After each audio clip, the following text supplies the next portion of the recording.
7 technical foul because we got bums on the Connecticut Sun. Diamond Miller, you played a good game. You talking trash. You're down 30. You fouling Caitlyn Clark after the whistle. When we walk into our benches for timeouts, you're still grabbing and fouling, all this stuff. You got Sanaya Rivers trash talking. You down 30. Look at the scoreboard. Caitlyn Clark told her, look at the scoreboard, bum. Have Caitlyn Clark.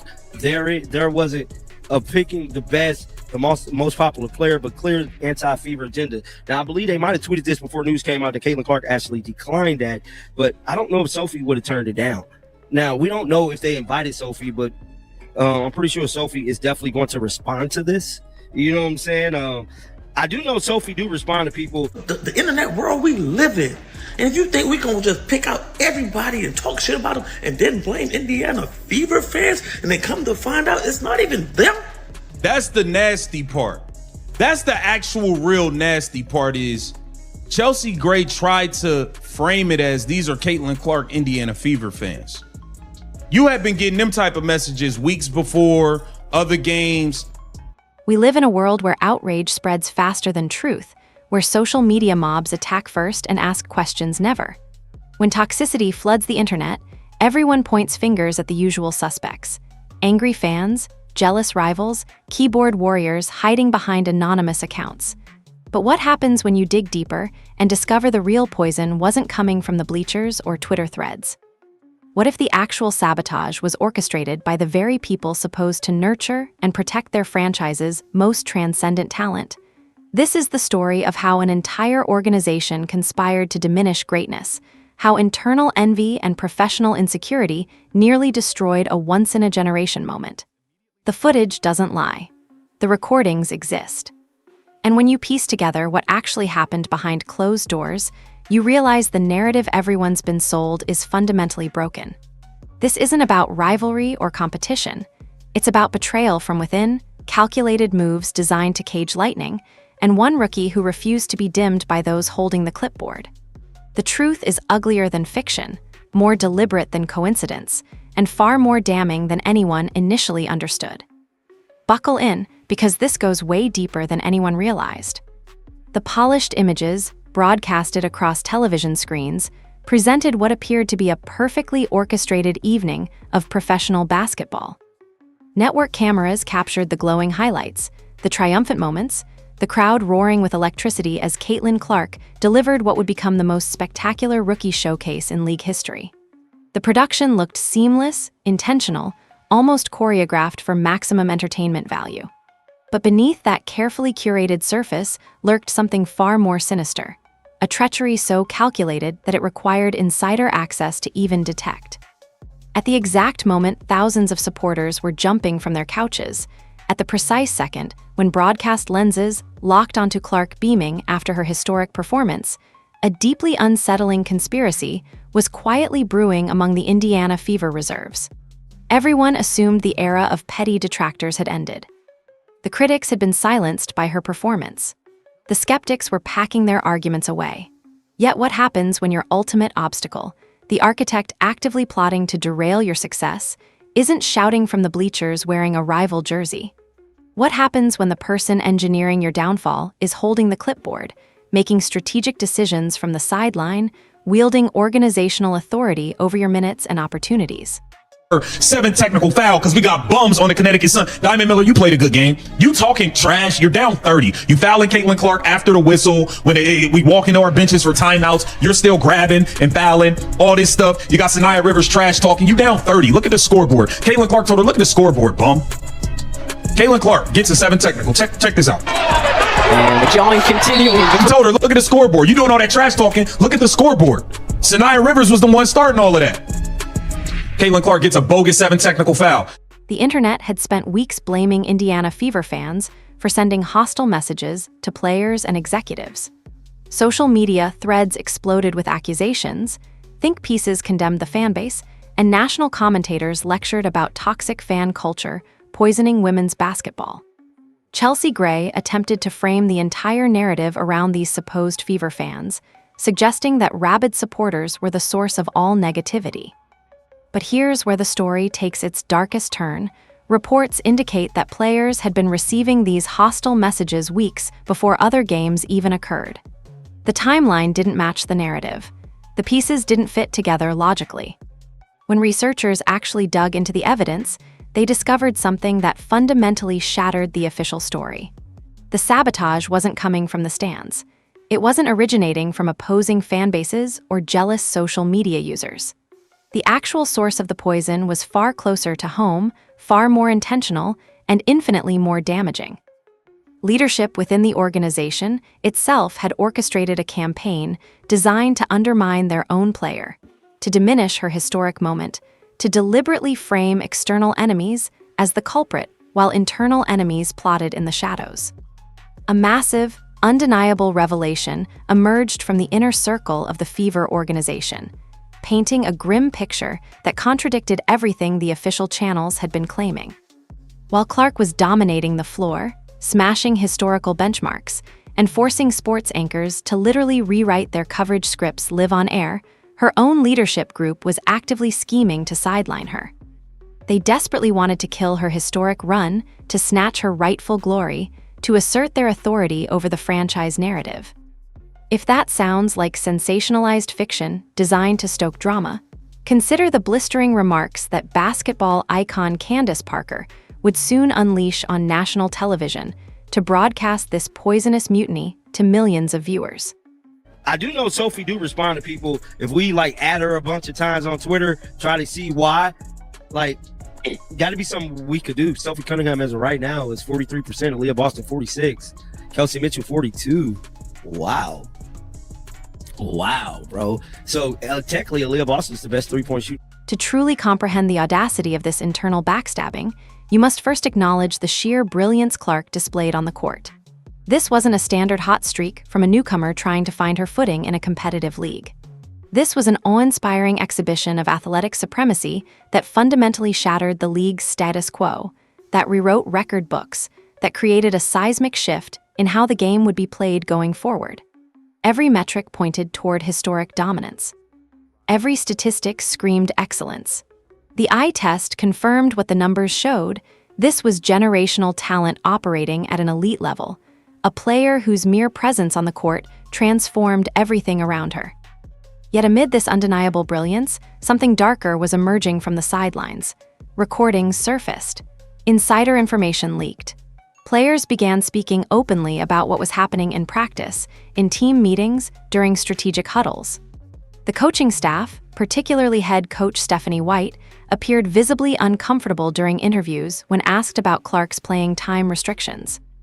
When questioned about whether minutes caps would remain in place, White delivered non-answers, deflecting with vague responses that suggested internal conflict, organizational dysfunction, or deliberate evasion. So far as saying, Stephanie White, trainers, you know you better not pull me out this game. You know you better not pull me out this game. So minutes restriction for Wednesday's game shouldn't be here. But unfortunately, leave it up to Stephanie, Methany, Heffany White to not give us a finite answer. She doesn't give us the answer that we want. When asked about Caitlyn Clark being on minutes restriction, Stephanie White apparently hasn't made up her mind. I really am tired of this minutes restriction circus, this minutes restriction parade. Clark herself grew increasingly vocal about the situation.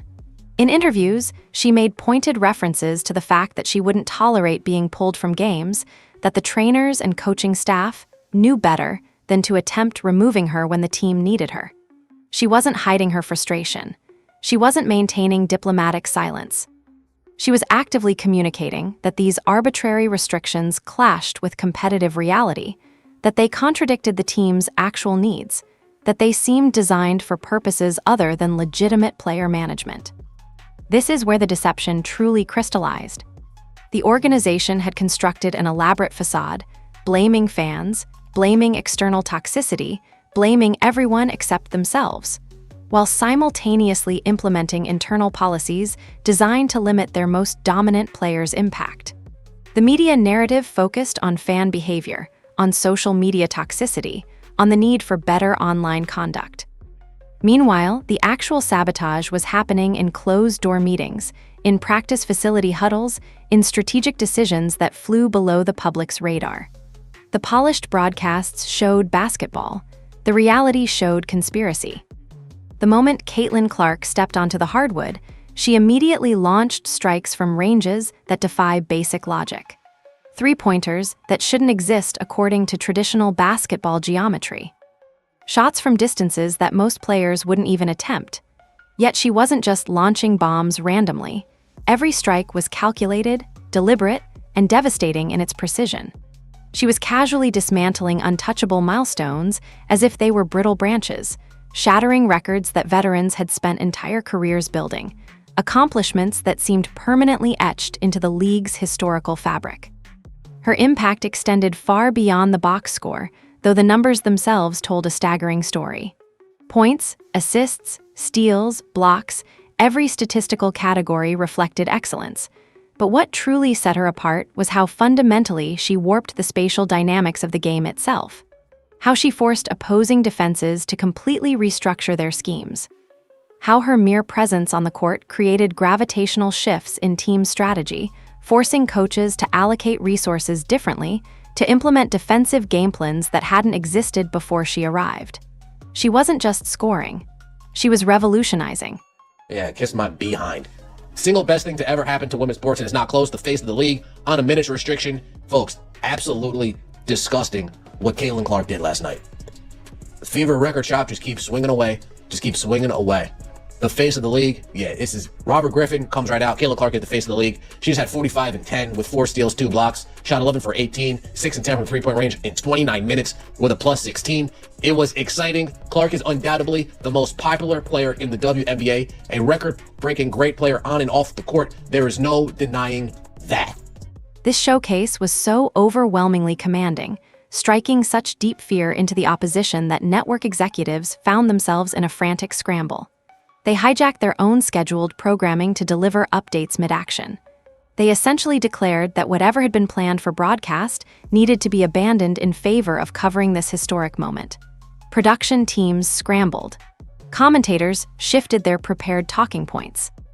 The entire broadcast infrastructure pivoted because the story-demanding coverage superseded everything else in the sports world. Veteran sports personalities who had spent years maintaining professional distance from hot takes stared straight into their monitors and finally articulated what stubborn critics had feared saying aloud for an eternity. Caitlyn Clark is the unquestioned marquee attraction. She's the vital pulse of the organization. She's the sole reason viewership is skyrocketing, the singular factor driving revenue increases, the essential ingredient that has fundamentally altered the economics of women's professional basketball. Every single historical ledger at the main office now requires permanent revision, with her signature featured in bold, permanent ink. She didn't just quiet the skeptics, she sent them packing entirely. The arena faithful screamed her moniker with such ferocity that observers swore the actual stadium foundation vibrated from the collective roar. Thousands of people unified in celebration, in recognition of witnessing something genuinely special, something that transcended normal professional sports moments and entered the realm of genuine historical significance. The coronation was real. The acknowledgement was authentic. The celebration was earned through absolute dominance on the court. And watch us lose this game. We had a 12-point lead when I went out in the third, in the second, and y'all blew it with me on the bench. I'm not coming out. Let's take a look at what Caitlyn Clark had to say. Against restriction last couple of nights, you got 25 tonight. Was there any conversation about coming out of that game, or you kind of like don't even come in? Steph knows better than that. Trainers know better than that. They'll get an earful. She said Stephanie White know better than that. The trainers know better than that. I would have tore their ass up. I'd have gave them an earful. People would have been getting cussed out if they would have tried to pull me up. She wasn't going for it. This is Caitlyn Clark standing on business, giving them that look. I don't give a damn what the minute. They say 25 minutes up there on the Jumbotron. Robert Griffin III stepped forward to validate what the numbers already demonstrated. 45 points, 10 assists, 4 steals, 2 blocks, 11 for 18 from the field, 6 for 10 from three-point range. All of this accomplished in just 29 minutes of playing time. A plus 16 rating that proved her presence on the court fundamentally tilted competitive balance in her team's favor. Every metric pointed toward a once-in-a-generation performance, the kind of game that gets replayed for years, analyzed in basketball academies, studied as a masterclass in offensive and defensive excellence. Dave Portnoy, a media personality with considerable influence and credibility, didn't mince words. He declared her box office, stated matter-of-factly that she is the league, and emphasized that she is the moment. These weren't hyperbolic statements from casual observers. These were assessments from respected voices within sports media, individuals with extensive track records of accurate evaluation, people whose opinions carry weight precisely because they rarely overstate circumstances. Medals in the Victim Olympics. Meanwhile, they're doing that. Caitlyn Clark is continuing to set the standard, raise the bar for the future of women's basketball, for the new star, for the Juju Watkins, for the Hannah Hidalgos, for the Sarah Strongs, for all of the new young players that are going to walk into this league. Caitlyn Clark setting the standard. Creme de la creme. Now, we have to get into some other things because obviously, you know, it's so much going on. You had Becky Hammond come out and speak about the Sandy Brondillo, Angel Reese situation, and she claims she just wants to get back to basketball. Ironically enough, that's all Caitlyn Clark has been doing. She ain't been running around on social media inciting fans. She ain't been doing all of that. The broader sports community unified around a singular conclusion. Caitlyn Clark had transcended the status of impressive rookie and achieved something far more significant. She had become the gravitational center of her entire sport. Players understood it. Coaches recognized it. Media acknowledged it. Fans celebrated it. The only people apparently struggling with this reality were her own leadership group, the individuals supposed to be stewarding her career, managing her development, protecting her interests within the organization. Kareem Abdul-Jabbar, one of basketball's greatest players ever, offered his own perspective. One of the most decorated athletes in sports history, a player whose accomplishments define excellence itself, essentially deferred to Clark's dominance. The symbolic weight of that gesture cannot be overstated.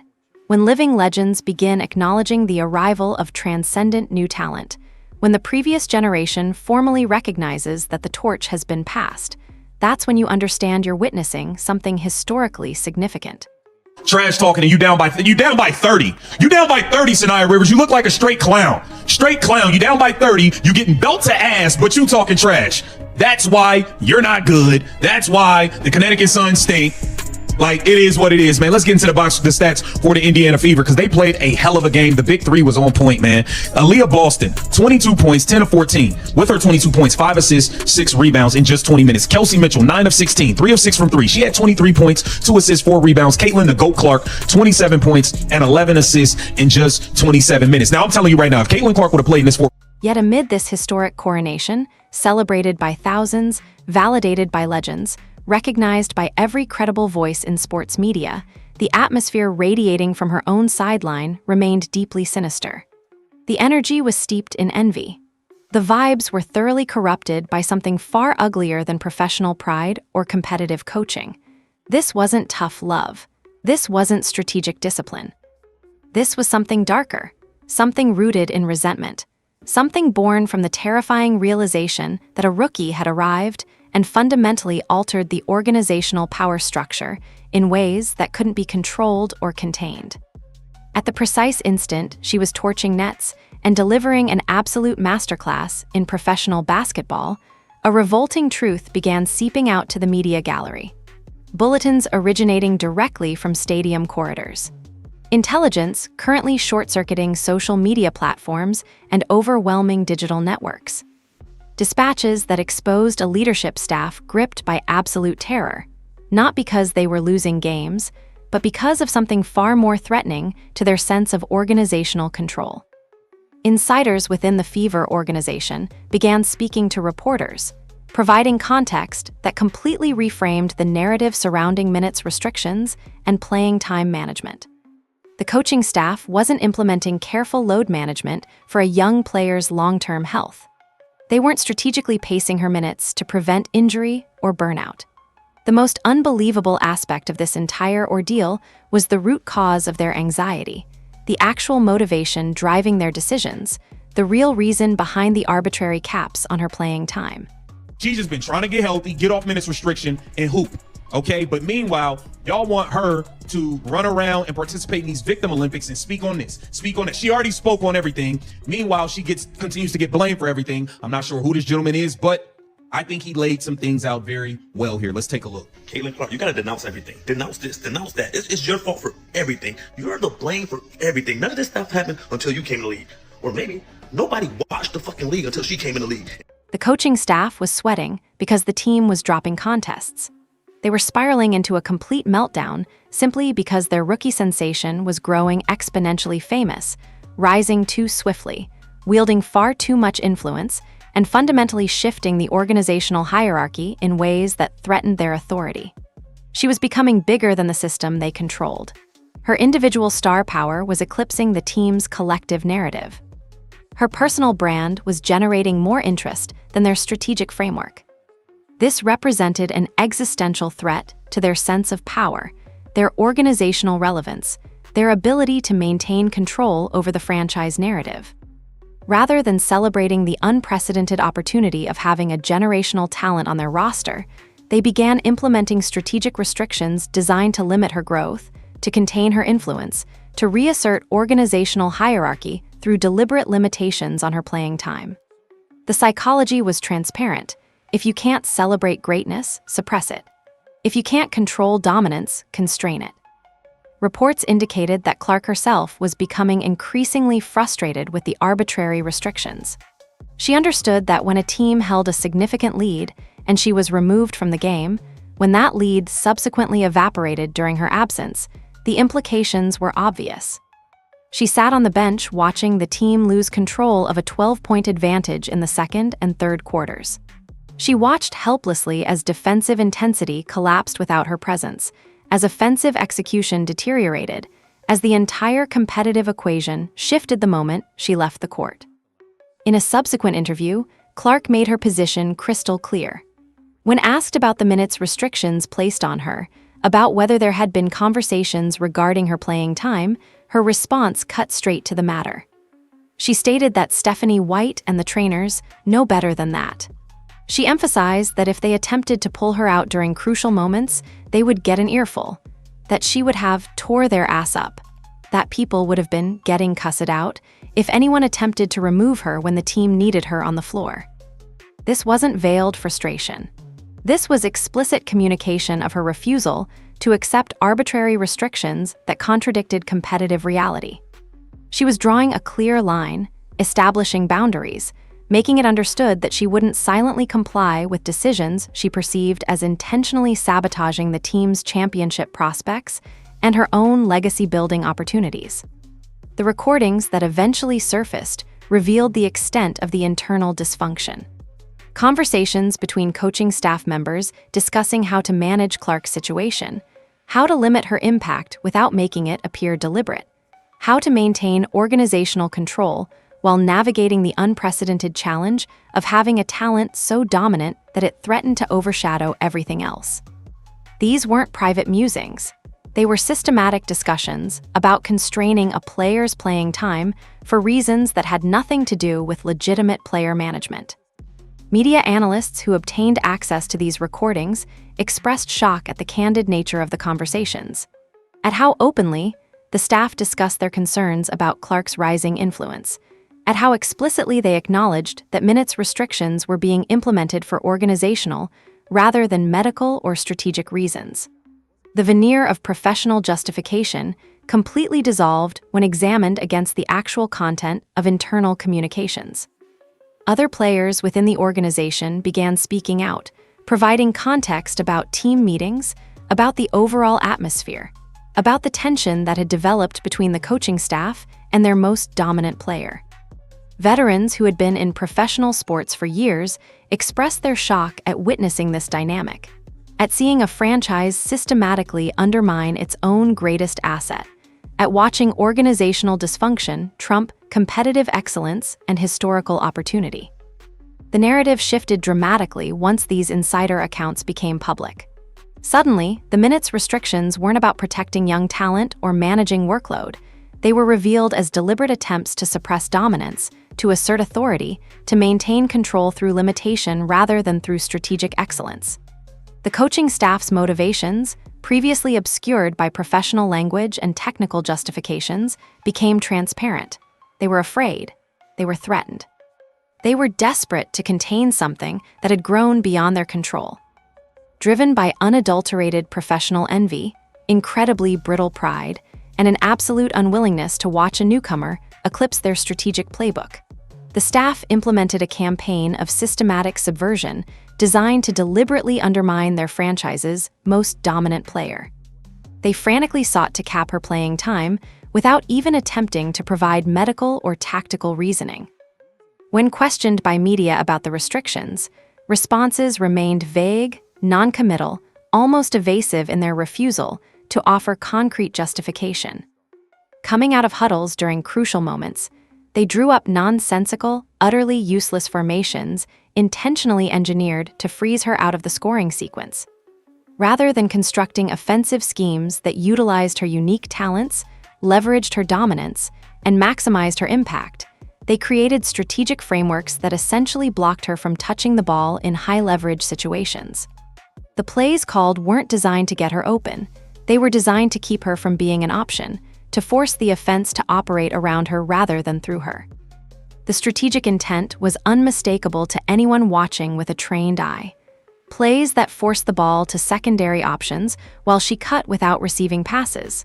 Offensive sets that demanded ball movement away from her position rather than toward it. Deliberate spacing that didn't create driving lanes for her penetration. The coaching staff wasn't simply making bad strategic decisions.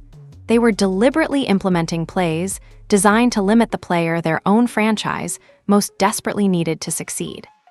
They forcefully maneuvered to banish her to the bench at the exact second she hovered a single conversion away from cementing a permanent, unshakable legacy.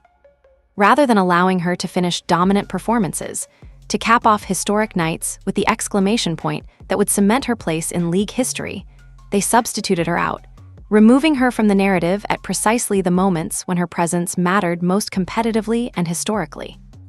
This amounted to a ruthless, premeditated, and completely inexcusable campaign of subversion orchestrated from within the organization itself. The coaching staff was essentially committing franchise sabotage, deliberately handicapping their own team's championship prospects, intentionally limiting their most dominant players' opportunities, all in service of reasserting organizational control and preventing a rookie from overshadowing the established hierarchy. The leadership desperately needed to assert their dominance over the franchise hierarchy, needed to remind everyone, perhaps most importantly, themselves, that they maintained authority over the organization's direction and narrative. They were willing to sacrifice a once-in-a-lifetime spectacle, one that attendees had shelled out massive fortunes to witness in person, one that would generate years of historical significance and financial benefit, all to maintain their sense of control and power. This represented a fundamental misunderstanding of what authentic greatness requires from organizational leadership. Great franchises don't try to contain transcendent talent, they nurture it, celebrate it, build everything around it. Organizations that achieve sustained success recognize when once-in-a-generation players arrive and structure everything to maximize their impact. But the Fever leadership was operating from fear, from insecurity, from a position of defensive desperation rather than confident organizational stewardship. Yet here's the reality that the coaching staff seemed unable to grasp. Authentic brilliance operates by its own rules, by a logic that transcends organizational charts and coaching authority. You cannot simply cap an exploding geyser. You cannot contain greatness through strategic limitations. You cannot suppress transcendent talent through arbitrary restrictions. These forces operate at a level beyond conventional management, at a frequency that resonates independent of organizational control. The recordings that eventually surfaced captured the staff discussing their frustration, their sense of being overwhelmed by a situation they couldn't manage through traditional means. They had implemented minutes restrictions. They had drawn up limiting formations. They had attempted every strategic maneuver in their arsenal to constrain Clark's impact and reassert control. Yet she continued to dominate. She continued to produce historic performances. She continued to expand her influence despite their deliberate attempts to contain it. One particularly damaging recording captured a staff member expressing genuine frustration about Clark's refusal to accept arbitrary limitations.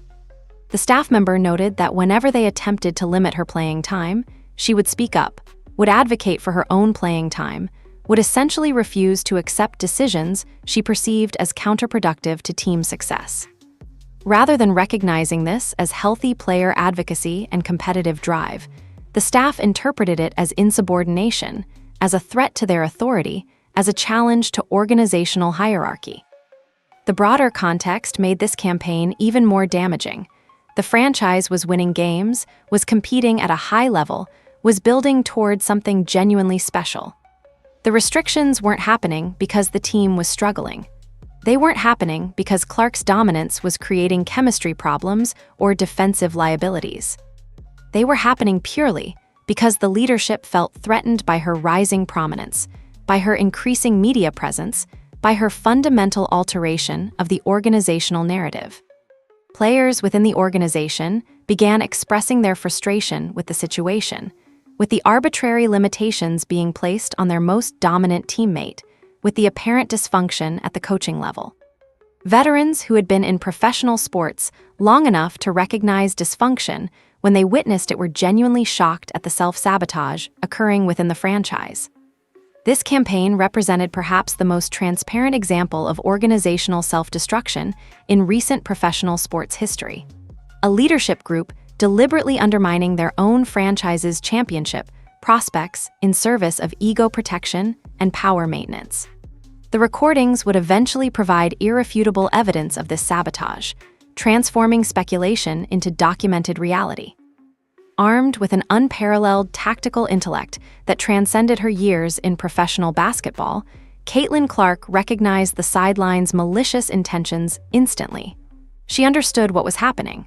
She could see the strategy being implemented against her. She could feel the deliberate limitations being placed on her playing time and offensive opportunities.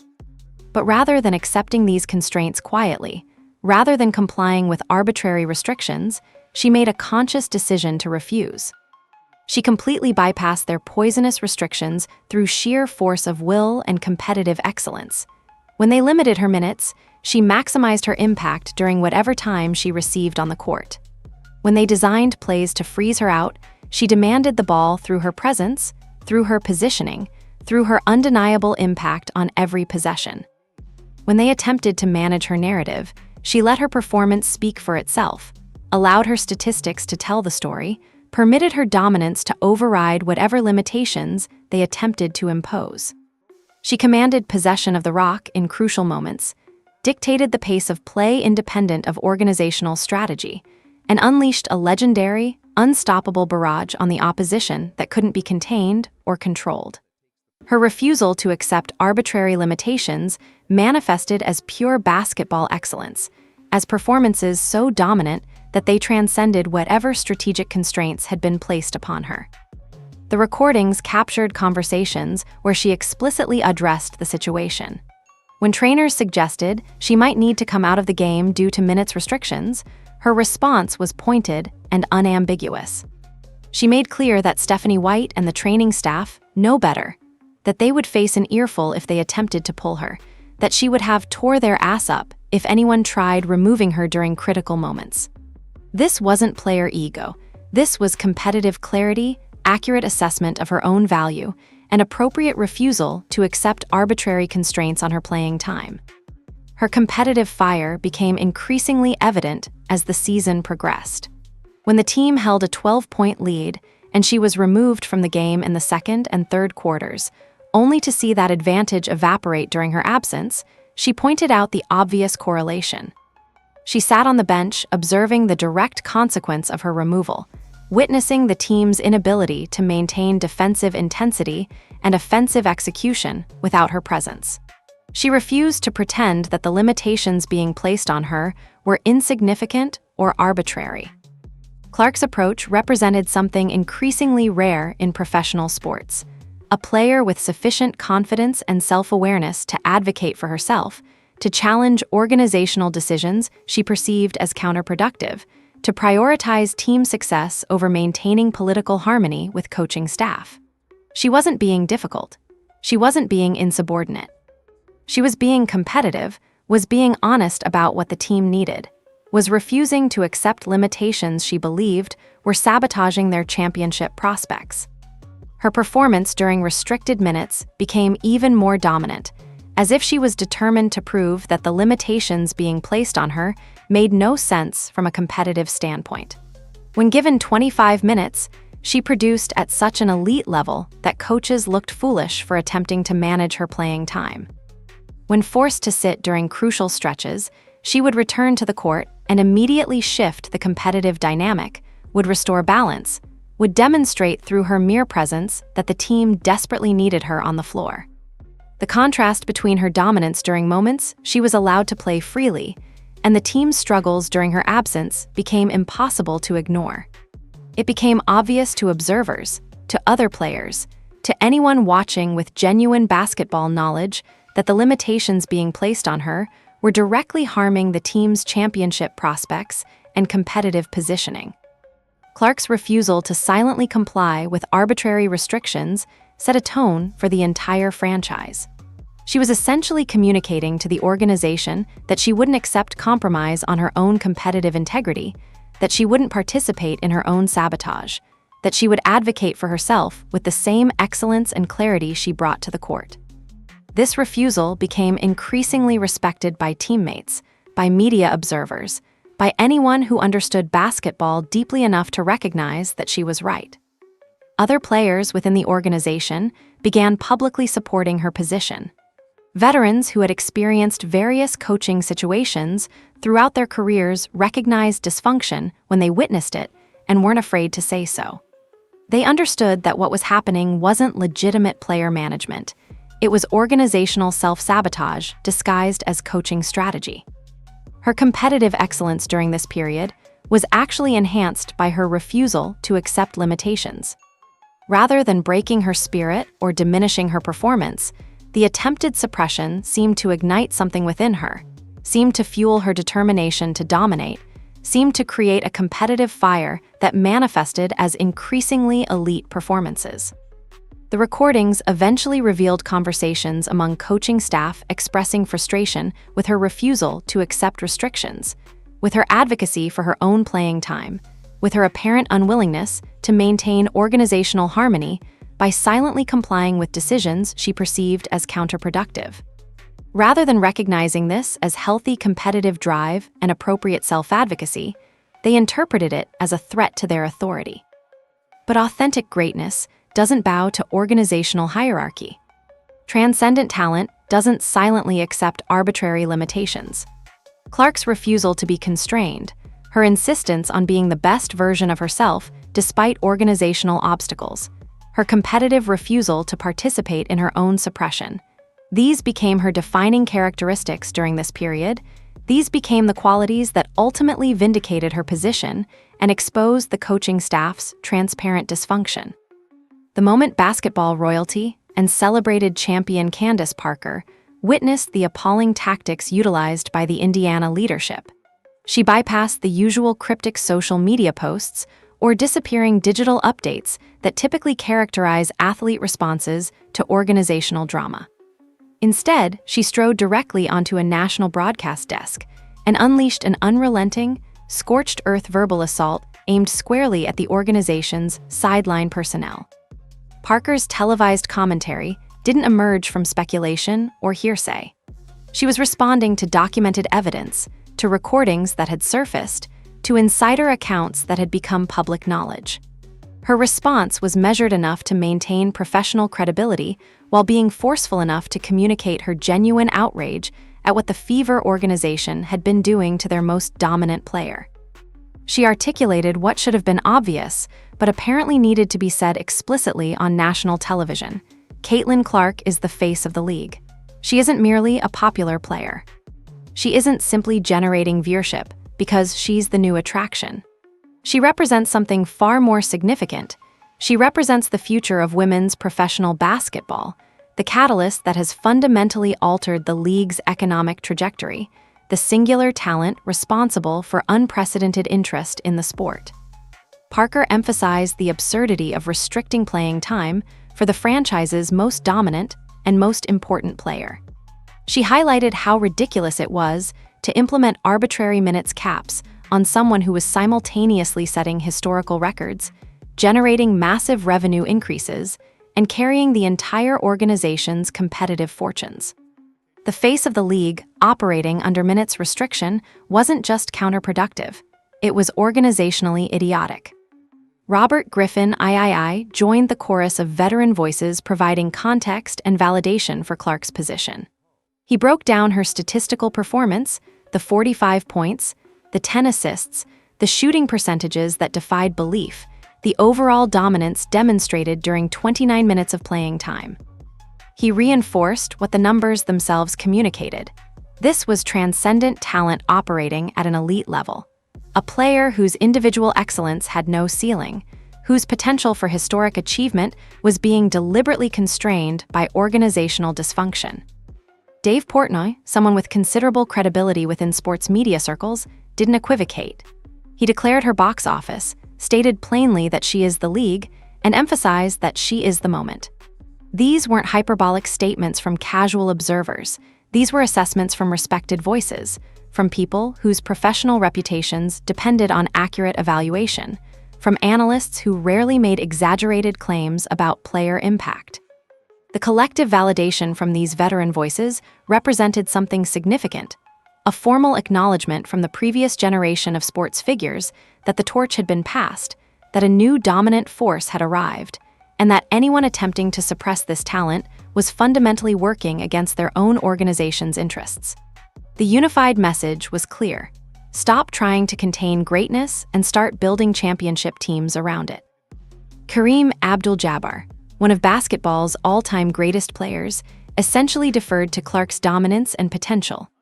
When a living legend, a player whose individual accomplishments define excellence itself, formally recognizes that a newcomer has transcended into the realm of transformational talent, that carries significant symbolic weight.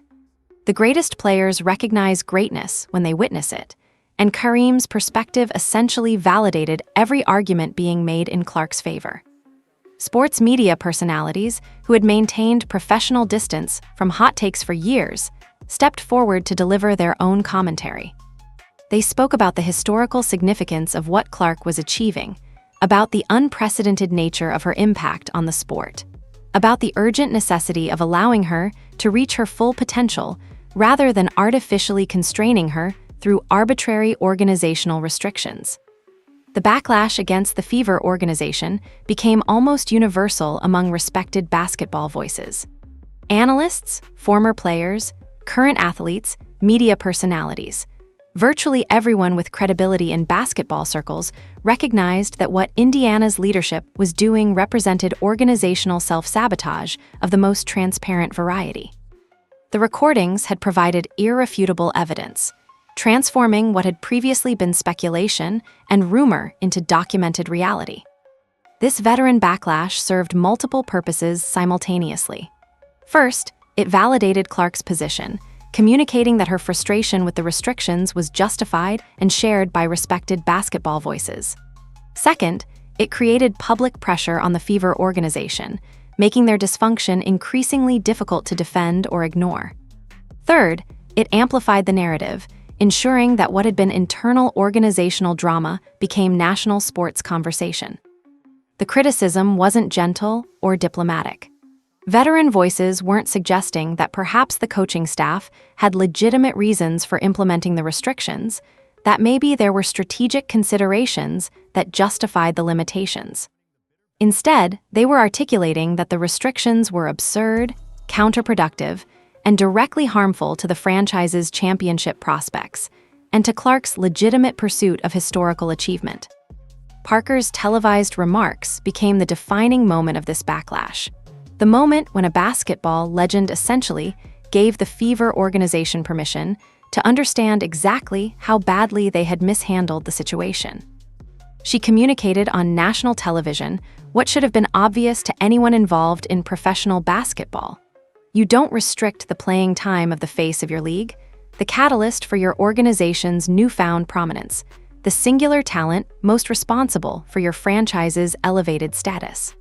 The recordings eventually revealed conversations where the coaching staff discussed their frustration with the growing media criticism, with the public backlash from respected voices, with the reality that their actions were becoming increasingly indefensible as more information surfaced.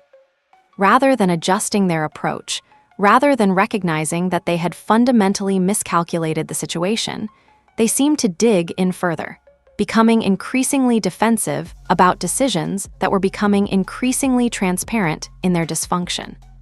Understanding the complete picture requires examining the broader context surrounding this organizational dysfunction, the wider landscape of how Caitlyn Clark has conducted herself throughout this season, and the contrast between her approach and the approach being taken by the Fever organization. This context reveals something crucial about character, about professionalism, about how to handle unprecedented circumstances with grace and integrity. Throughout the entire ordeal, Clark has remained focused on basketball. She hasn't launched a social media campaign against the coaching staff. She hasn't given interviews complaining about organizational dysfunction. She hasn't attempted to turn public opinion against her employers. Instead, she has simply concentrated on her performance, on her preparation, on her competitive excellence. She has let her play speak for itself, has allowed her statistical dominance to communicate her value, has permitted her undeniable impact to override whatever narrative the organization might have been attempting to construct. This approach contrasts sharply with how other players and organizational figures have responded to the brewing situation. While Clark has maintained professional focus on basketball, others have been participating in what observers began calling the Victim Olympics, constantly seeking public sympathy, perpetually positioning themselves as wronged parties, continuously demanding that everyone acknowledge their grievances. Clark has refused to participate in this dynamic. She isn't running around on social media, inciting fans against opponents or organizational figures. She isn't delivering inflammatory statements designed to generate controversy. She isn't attempting to leverage public opinion to force organizational changes. She's simply refusing to accept arbitrary limitations on her playing time, is advocating appropriately for her own opportunities, and is dominating regardless of whatever constraints are placed upon her. The irony is profound. The organization has been implementing these restrictions supposedly to manage her workload, supposedly to protect her long-term health, supposedly to ensure her sustainability throughout the season. Yet meanwhile, they're demanding that she participate in various social and political conversations, that she make public statements about organizational issues, that she conduct herself as a quasi-spokesperson for multiple narratives simultaneously. Clark has essentially declined to participate in the circus. She is focused on what she can control: her preparation, her performance, her competitive excellence. She has acknowledged that she has already spoken on various issues that people have demanded she address, that she doesn't need to perpetually comment on organizational drama, that the most productive use of her time and energy is improving as a basketball player. A particularly telling moment emerged when an unnamed observer laid out the frustrating position Clark has been placed in. The observation was straightforward. Everyone expects her to denounce everything, to publicly criticize every controversial situation, to position herself as the conscience of the organization. Yet simultaneously, if she makes these public statements, she faces criticism for not focusing on basketball, for letting distractions pull her away from her actual job. It's an impossible standard, a no-win scenario designed by people who refuse to acknowledge the absurdity of what they're demanding. The broader reality is that Clark arrived at the WNBA and fundamentally transformed the sport's visibility, accessibility, and economic value. Before her arrival, many casual sports fans couldn't name a single women's basketball player. Television ratings for WNBA games were minimal. The league operated in relative obscurity, struggling for mainstream media attention and sponsorship opportunities. Clark's presence changed everything. The viewership explosion is directly attributable to her arrival. The surge in ticket sales is primarily driven by her games. The increased media coverage, the elevated sponsorship interest, the expanded broadcasting agreements, all of these have emerged because of her presence in the league. She hasn't just been a good player. She has fundamentally altered the economics and visibility of women's professional basketball. Yet despite this unprecedented contribution, despite generating massive value for the organization and the entire league, she has been placed under arbitrary playing time restrictions. She has been subjected to strategic limitations designed by coaches who appear threatened by her dominance. She has been positioned as somehow responsible for organizational drama that she didn't create, didn't participate in, and has actively tried to stay above. The reality is that Clark has been trying to get healthy, trying to get off the minutes restrictions that were holding her back, and trying to simply play basketball. She is focused on her preparation, her competitive development, her individual excellence. She has refused to participate in manufactured drama, has avoided social media controversy, has conducted herself with professionalism despite being placed in an impossible organizational situation.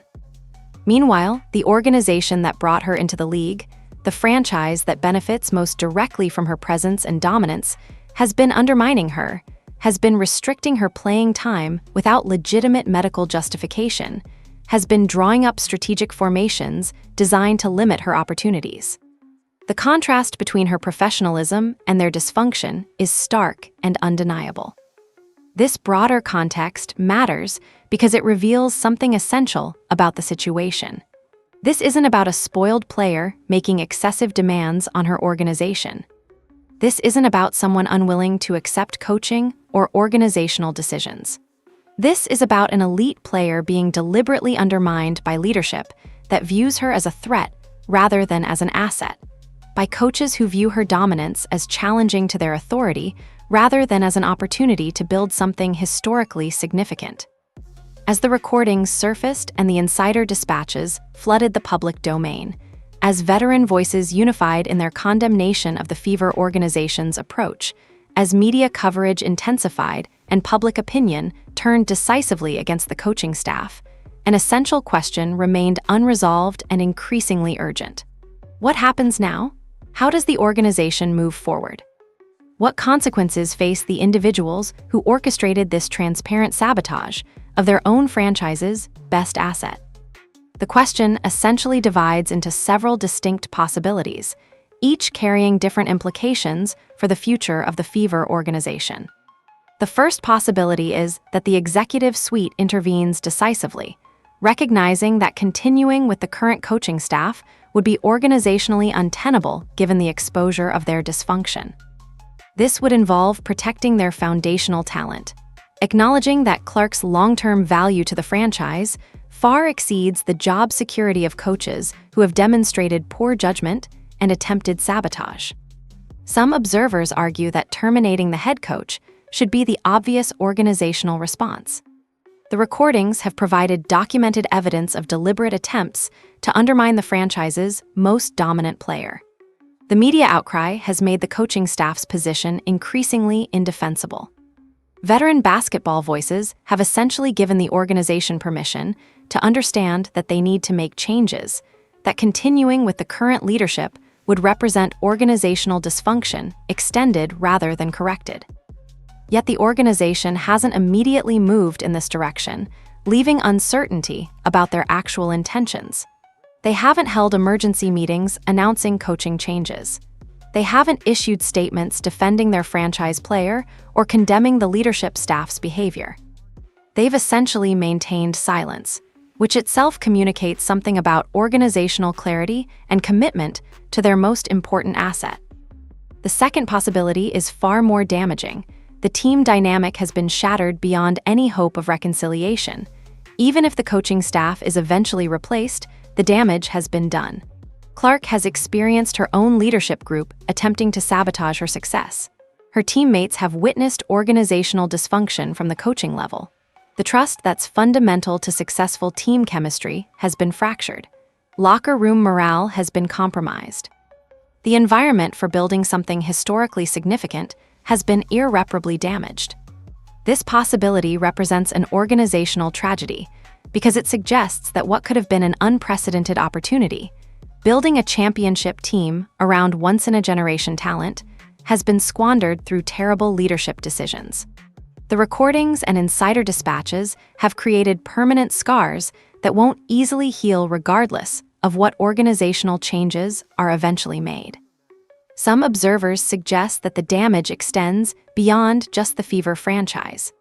Other players around the league are watching how this situation unfolds, are noting how a dominant rookie was treated by her own organization, are drawing conclusions about organizational loyalty and player protection in women's professional basketball. The message being sent that even elite, franchise-changing talent can be undermined by threatened coaches reverberates throughout the league's player community. The contractual implications are also significant. Clark's rookie contract contains various provisions and options. The organization's decisions regarding coaching staff, regarding how they move forward from this situation, regarding how they demonstrate commitment to their franchise player, will likely influence her decisions about her future with the team. Whether she remains committed to building a championship in Indiana, whether she views the organization as genuinely invested in her success, whether she maintains trust in the leadership structure, all of these questions remain unresolved. Some basketball observers speculate that the damage may have already pushed the relationship past the point of authentic recovery. Even if coaches are replaced, even if the organization makes gestures toward supporting Clark, the reality of what happened will remain. She will have experienced her own team attempting to sabotage her success. That knowledge doesn't evaporate because of personnel changes or public apologies. The broader question extends beyond just the Fever organization.